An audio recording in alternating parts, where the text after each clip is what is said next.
अस्सलाम वालेकुम। मेरी कामयाबी सीजन 2 के नए एपिसोड के साथ मैं हूं आपकी होस्ट अनम नूरी। आज के एपिसोड में हम आपको जिनसे मिलवाने वाले हैं, she is one of the empowered women, NLP master coach and practitioner and managing director of HR company. Let's talk with Miss Noreen Ansari. So we'll come to know about her success story. अस्सलाम वालेकुम, कैसी हैं आप? वालेकुम अस्सलाम, बेहतरीन अल्हम्दुलिल्लाह। आप बताइए क्या हाल है? अल्हम्दुलिल्लाह ठीक था।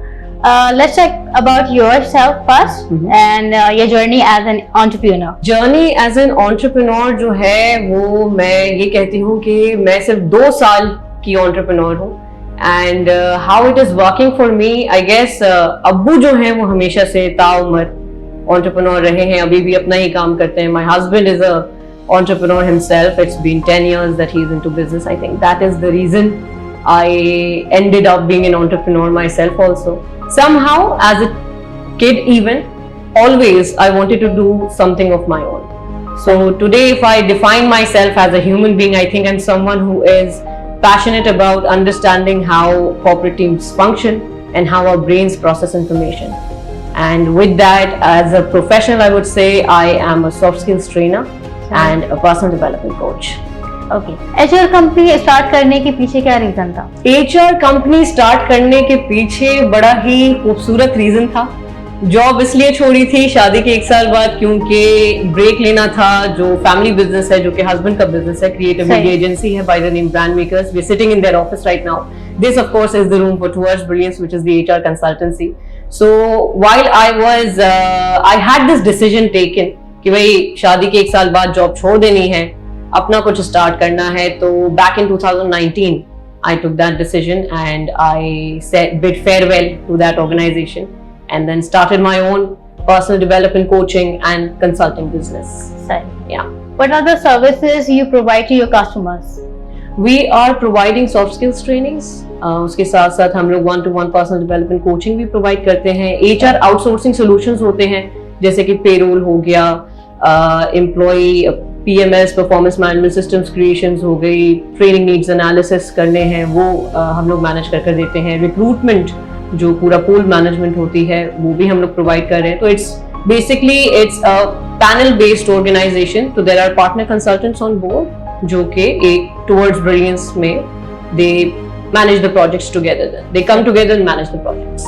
You are NLP master practitioners. क्यों इस फील्ड को आपने जो है वो चूज किया? क्या रीजन था इसके पीछे? इसके पीछे कोई ऐसा रीजन नहीं था कि मुझे इसके बारे में पता चला या मैंने रिसर्च की। I will be very honest, मैं 5 साल मैंने एक लर्निंग इंडस्ट्री के एक बड़े रिनाउंड इदारे में काम किया, फनवर्क्स ग्लोबल उसका नाम है। And there was this one colleague जिसने एक जो है होता ना कि टीम में कोई ना कोई शोशा छोड़ता है, भाई NLP कर लेते हैं। सही, वहां से मुझे पता चला कि यार NLP कोई चीज है। And when we went to our boss Farhad Karam Ali and we said यार NLP करना है, he turned around and said what is NLP, कैसे फायदा देगा तुम लोगों को, सही क्यों करना चाहते हो? So that is when I started studying about the concept itself. Certification कौन कौन करा रहा है, पाकिस्तान में किस तरह से अवेलेबल है। So I took the decision because आपने ये पूछा कि इसको करने की वजह क्या थी, वो ये थी कि NLP neuro linguistic programming hands down आपकी कम्युनिकेशन स्किल्स बहुत बेहतरीन कर देती है and it really helps you in your personal life also and your professional life also. So indeed it not even helped me as a person, it also helped me as a trainer, as a soft skills trainer. Yeah. इस पूरी journey में आपको किस तरीके की मुश्किलात का सामना रहा? I think मुश्किलात तो as such कोई नहीं थी. It was just like you had to take certain decisions and every time when I took certain decision and I moved ahead in life, तो मुझे realization हुई कि यार किसी और को करते हुए देखते हो तो पराए हाथ में कुल्हाड़ी या हथौड़ी बहुत हल्की लगती है, जब आप खुद करते हैं तो पता चलता है कि क्या पापड़ बेलने पड़ते हैं। And I will be very honest, when I started off as an entrepreneur and I actually worked with anyone that I worked with has been entrepreneur himself. 5 साल फरहाद करम अली के साथ काम किया एंटरप्रेन्योर, 10 महीने अरसलान लारिक साहब के साथ काम किया, he is an entrepreneur. My dad all his life has been an entrepreneur. तो काम करते हुए उनको देखा खुद भी शौक था ना खुद कुछ करना है, लेकिन जब मौका आया पहले महीने सैलरीज रिलीज करने का कि भाई सैलरीज जानी है, तो I don't know how it will come out on screen, but I almost had a panic attack कि यार ये कैसे जाएंगी, और मैं बैठी हुई थी और मैं ये सोच रही थी कि यार पैसे कहाँ से आएंगे, सही। because that was 2020 and COVID had messed up the entire set of industries. बिल्कुल। So yeah, I still wouldn't call it mushkilat, but it was like great learning. It was like a good, like cutthroat griller kind of learning. Yeah, alhamdulillah. What is the importance of NLP in a career of life coach? एक life coach के career में NLP का क्या importance रह सकता है, how to put it, I think not just a life coach, actually for everyone. अगर आप लाइफ कोच नहीं भी बनना चाहते हैं, पर प्लीज खुदारा NLP कर लें। It's a fast track process.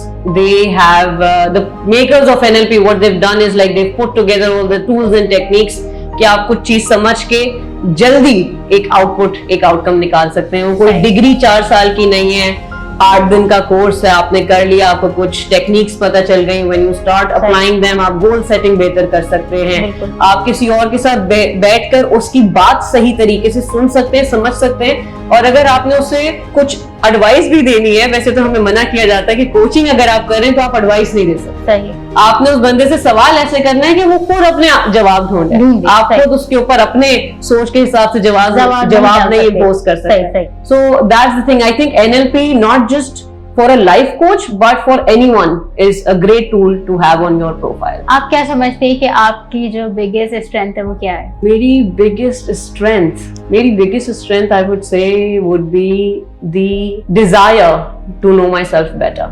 आपका काफी वास्ट एक्सपीरियंस रहा है ट्रेनिंग के फील्ड के अंदर, तो कोई ऐसा मेमोरेबल मोमेंट जो आप हमसे शेयर करना चाहें? मेमोरेबल मोमेंट्स तो वैसे तो बहुत आते हैं, खास तौर से अगर मेमोरेबल मोमेंट्स जो कि फनी हो जाते हैं, वो एक मोमेंट ऐसा रहा है जिसमें ना स्लाइड्स चल रही थी, ना कोई और लैपटॉप था, ना मल्टीमीडिया का एक इशू आ गया था, तो बिना स्लाइड्स के पूरा सेशन रन करना, एक वो मेमोरेबल मोमेंट रहा है। सही। एक और मेमोरेबल मोमेंट ये रहा है कि I was in Islamabad and package आना था पूरा। अब ट्रेनिंग जब आप करा रहे हो तो उसमें एक्टिविटीज होती हैं, बिल्कुल एक्टिविटी मटेरियल पहुंचना था एक रात पहले, और लॉजिस्टिक्स का कुछ चैलेंज आया।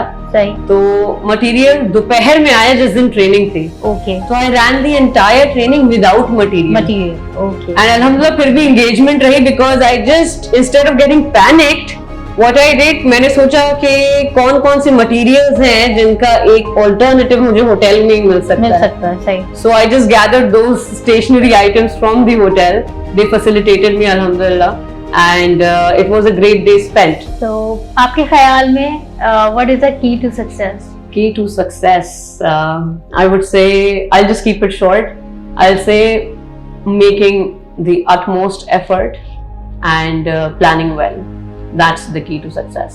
अब तक की जर्नी बहुत अच्छी रही, कहीं उतार चढ़ाव रहे, आगे फ्यूचर में आप जो हैं वो अपने आप को कहाँ देखती हैं 5 सालों में? I am actually progressing myself towards becoming a communicationist, which is not even a word as of now, dictionary में नहीं है। सही। But I would want to facilitate people in their abilities to communicate better.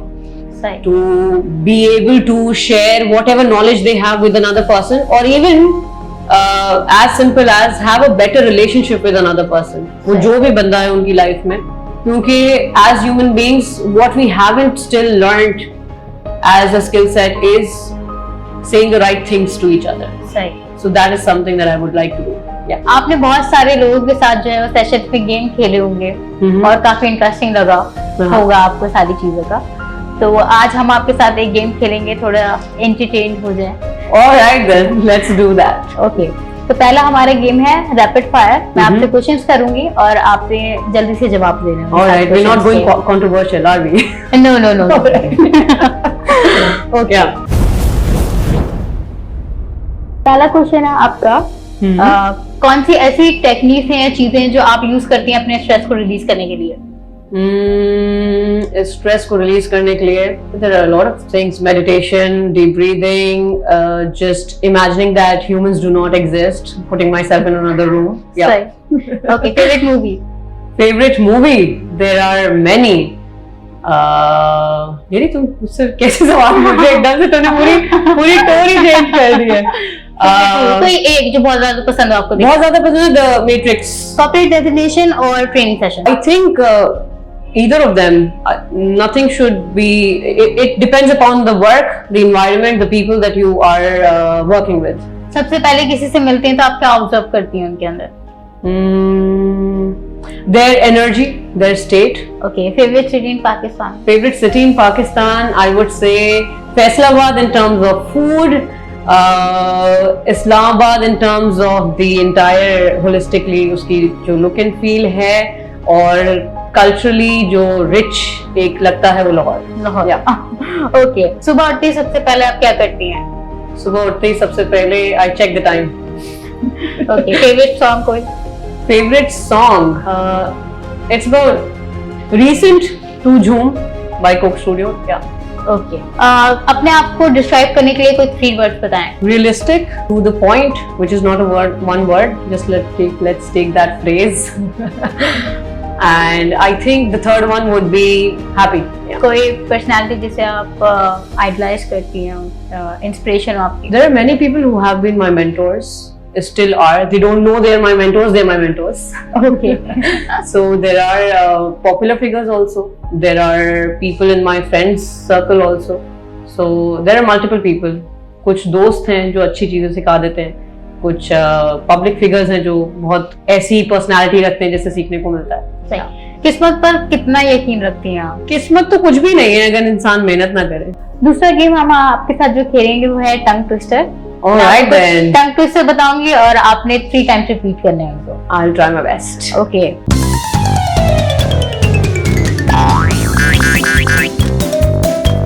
पीतल के पतीले में पपीता पीला पीला। पीतल के पतीले में पीतल के पतीले में पपीता पीला पीला, पीतल के पतीले में पपीता पीला पीला, पीतल के पतीले में पपीता पीला पीला। कच्चा पपीता पक्का पपीता। कच्चा पपीता पक्का पपीता, कच्चा पपीता पक्का पपीता, कच्चा पपीता पक्का पपीता। 4 fine fresh fish for you।